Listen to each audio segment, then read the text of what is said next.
of the electorate, or their subsection of the electorate.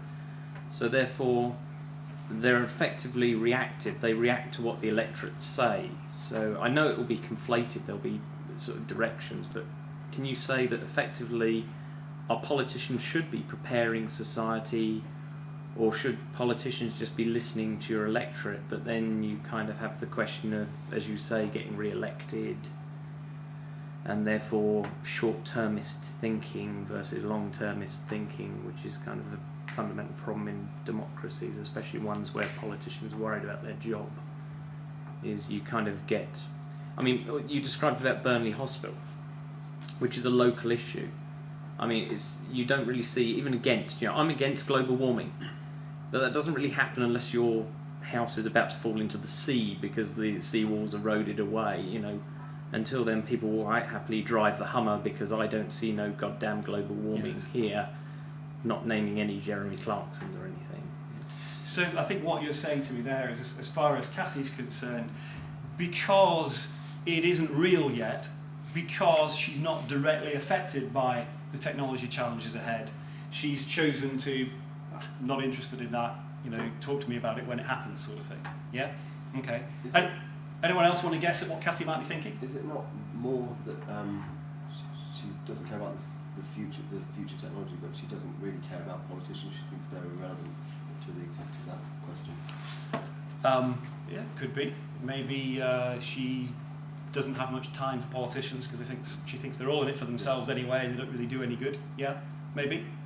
Can I get a third suggestion? What might be on her mind?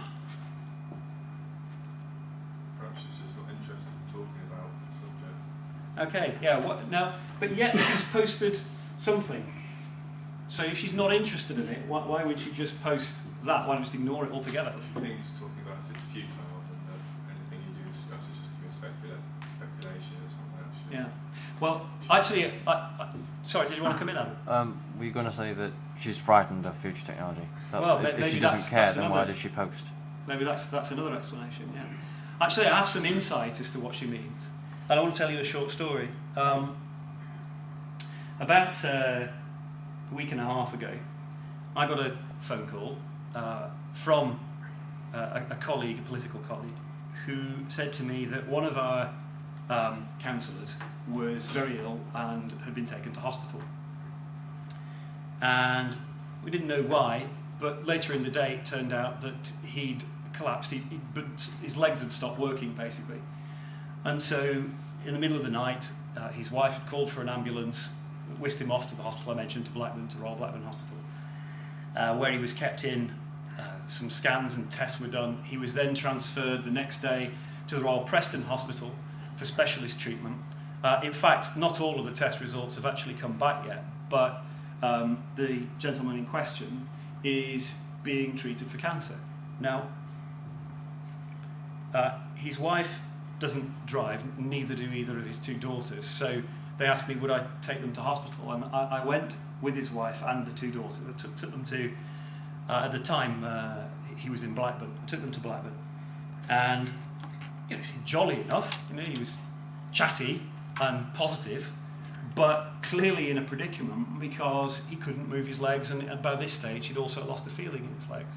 But nobody at this point knew why. He stayed, we chatted to him. He was keen to stay active, He was telling me that he wants people still to be able to phone him up and so he can deal with problems for them over the phone. He fished out a copy of The Independent. He wanted to show me a political success story from our political party. He wanted to carry on. But whilst we were there, a senior doctor appeared and came to the side of the bed and said, "Excuse me, are you all the family?" And I said at that point, "Oh, well, I'll just step outside for a while and, you just have a chat with your senior doctor." But both the gentleman in question and his wife said, no, it's okay, Darren, you stay here, it's okay, there's no secrets, you stay with us. So I did. And I was standing here on one side of the bed, and his wife and two daughters were at the other side of the bed, and the senior doctor basically told him that he had cancer.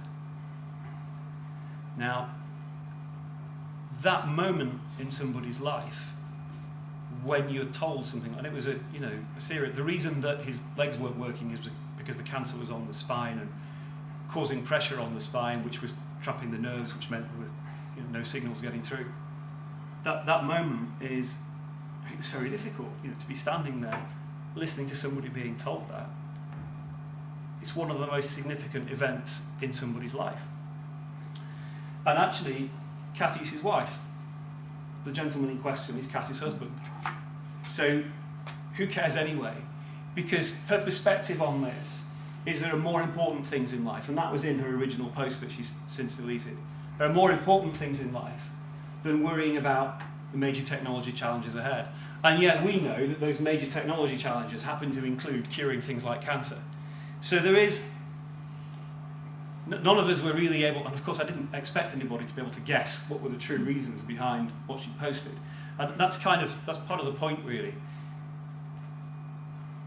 If we make assumptions about why people do the things that they do, we will generally be wrong. And people are very emotional. People are driven by emotions. Emotions are what matter. The reason that she's posted what she's posted is emotion. It's her feelings. That's what was outpouring in this posting on here.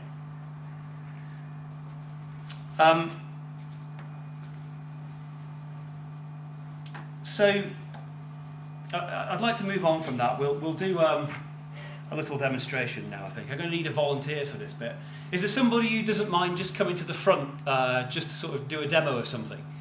I'm going to need to, whoever volunteers themselves, you need to be comfortable with the idea that I'm going to do one or two things to help you relax, just so that we can try something out. Is anybody be comfortable doing that? Must be someone in the room who doesn't mind just being singled out and coming to the front just to give people a demonstration. Go for it, right. Sorry, what's your name? Dimitri. Right, Dimitri. Okay, what I want you to do, just so that I can relax you, look at your hand and watch in your hand as the patterns and the colours start to change. You'll see a swirling pattern. And as my voice, look at your hand, and keep looking at it, look at it, and watch the patterns, watch the things moving. And as I start to lower your hand, and as I start to lower my voice, I want you to just become more relaxed. Can you think about a time when maybe you have been very relaxed? You've been on holiday maybe, somewhere nice? Somewhere with a beach maybe, get the sand between your toes. Can you imagine that? I'd like to feel that now. Just feel the sand between your toes. Look out across the water. You can hear the waves crashing. Yeah, feel relaxed inside yourself. It's important that you're relaxed. And as my voice drops and as your hand drops, you're just feeling more and more relaxed and happy to be here.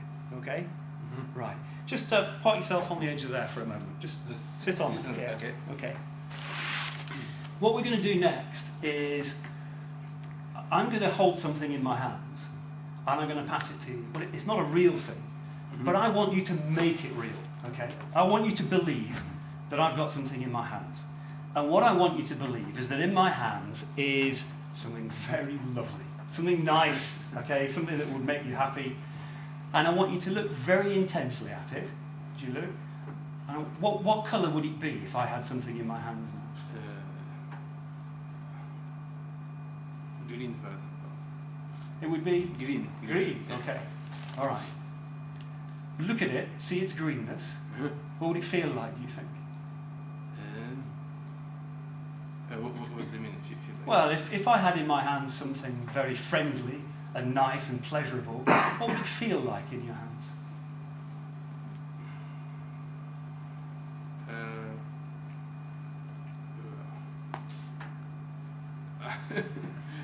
I don't really know. I mean, something that kind of nice to hold, like a nice, I don't know, touchy feeling, whatever. Yeah, that's okay. And it's green. Yeah. Okay, look at it. See the intense colour of what's in my hand, and really make that friendly, happy thing that's in my hands. Really make it real in your own mind, so that you believe that it's there. Okay? Okay. Can you do that? I'm going to pass this over to you now. Here you go. Right now. How do you feel to have that? Well, I mean, I have a bit of a feeling here that's... Okay, take that back.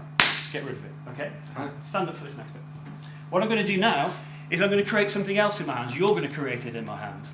I want you to make it real. I want you to believe that you can see in my hands pure fear, a terror, something which is probably the most terrifying thing that you've ever seen in your life, okay? Make that real in my hands. Look in those hands.